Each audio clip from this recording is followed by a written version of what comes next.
स्वागत है आप सबका हमारे चैनल पे द रिवॉल्ट ऑफ 1857 की आज हम बात करेंगे। ये पार्ट सेकंड है। इससे पहले भी हम पार्ट 1 बना चुके हैं। अगर आप ये वीडियो अच्छे से समझना चाहते हैं तो पहले पार्ट 1 देख लीजिएगा। बात करेंगे द रिवॉल्ट ऑफ 1857 1857 का विद्रोह। ये पिक्चर देख के समझा जा सकता है कि 1857 का जो विद्रोह था वो किन कारणों से हुआ होगा। किसानों के साथ किस प्रकार ये दुर्व्यवहार कर रहे ब्रिटिश सैनिक हैं और लोगों के ऊपर किस प्रकार जो है अत्याचार कर रहे हैं। आगे बात करी, जो प्रीवियस वीडियो थी उसमें हमने कॉजेज ऑफ रिवॉल्ट की बात की थी, जिसमें हमने बात की है political causes, economic causes, social religious causes, military causes और इमीडिएट कॉजेज।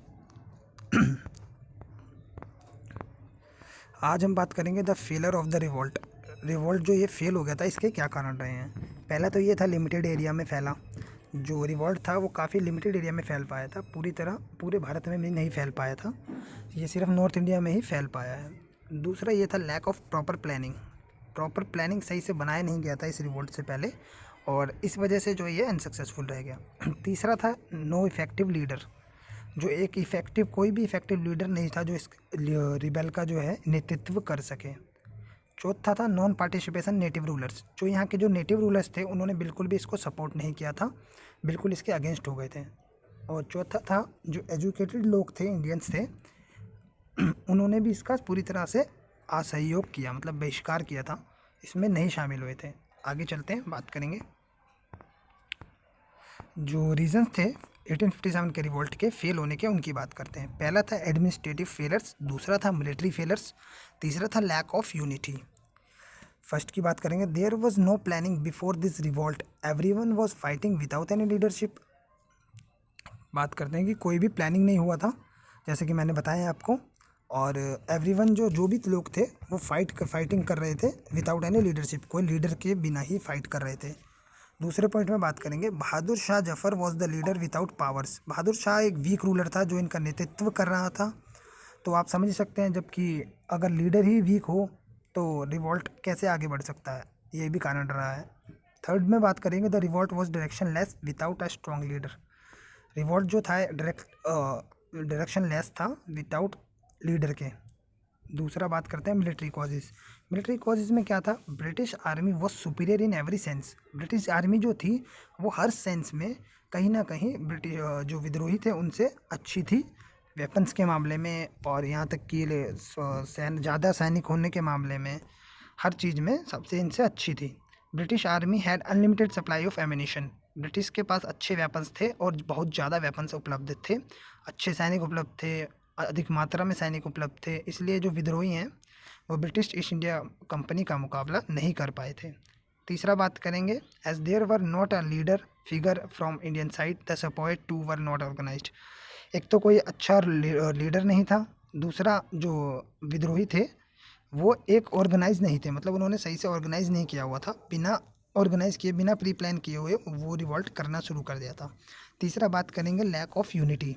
जो लैक ऑफ यूनिटी रहा है वो एक अहम भाग रहा है, क्योंकि ये जो रिवॉल्ट था ये पूरे भारत में ही नहीं फैल पाया, सिर्फ नॉर्थ इंडिया में ही कायम रह पाया। और काफ़ी जो लोग थे रूलर्स, उन्होंने इसको सपोर्ट नहीं किया। काफ़ी अदर जो कम्युनिटी थी उन्होंने इसको सपोर्ट नहीं किया। जैसे हम बात करते हैं राजपूताना कम्युनिटी की। Rajputana did not participate in this revolt and accepted subsidiary alliance. Subsidiary alliance की हमने पिछले प्रीवियस वीडियो में बात कर चुके हैं विस्तार से। सब्सिडरी अलायंस को राजपूताना ने एक्सेप्ट कर लिया था और इसलिए उन्होंने इस रिवॉल्ट में अपना पार्टिसिपेशन नहीं दिया था। The revolt was mostly north Indian centric. जो ये रिवॉल्ट था ये सिर्फ नॉर्थन इंडिया में ही फैल पाया था। In northern India also every was fighting for their own causes. Northern India में जो भी लोग लड़ रहे थे वो अपने ही स्वार्थ के लिए लड़ रहे थे। ऐसा कुछ नहीं था कि आज़ादी की लड़ाई में सब लड़ रहे हैं, ऐसा नहीं था। वो सब अपने अधिकारों के लिए ही लड़ रहे थे। No sense of nationality. कहीं ना कहीं बात करें तो लैक ऑफ नेशनैलिटी था, कहीं भी एक राष्ट्रवाद की झलक नहीं दिखती है। बिना नेशनैलिटी के ये सब लोग अपने अपने हितों के लिए लड़ रहे थे, तो कहीं ना कहीं हम इन सब में एकता का अभाव देखते हैं। चलते हैं आगे, और क्या कारण थे जिस वजह से ये पूरी तरह सक्सेसफुल नहीं हो पाया। तो पहला बात करेंगे लैक ऑफ ट्रांसपोर्टेशन।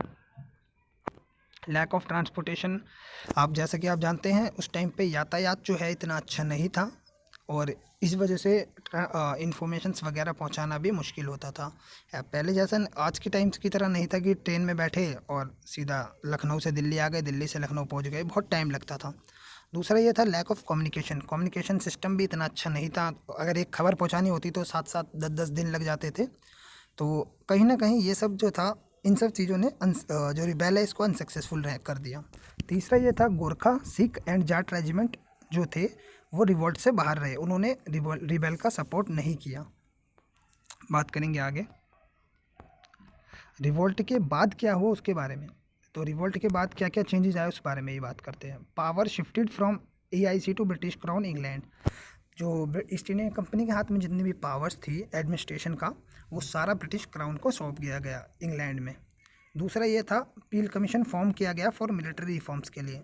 जो भी मिलिट्री में लोग थे, जाट रेजिमेंट, सिख रेजिमेंट, इन जिन लोगों ने विद्रोह नहीं किया था, भाग नहीं लिया था, इनको अच्छी वेजेस देना इसमें कहा गया था और इनका अच्छे से मिलिट्री रिफॉर्म्स किया जाएगा। तो धन्यवाद आपका वीडियो देखने के लिए।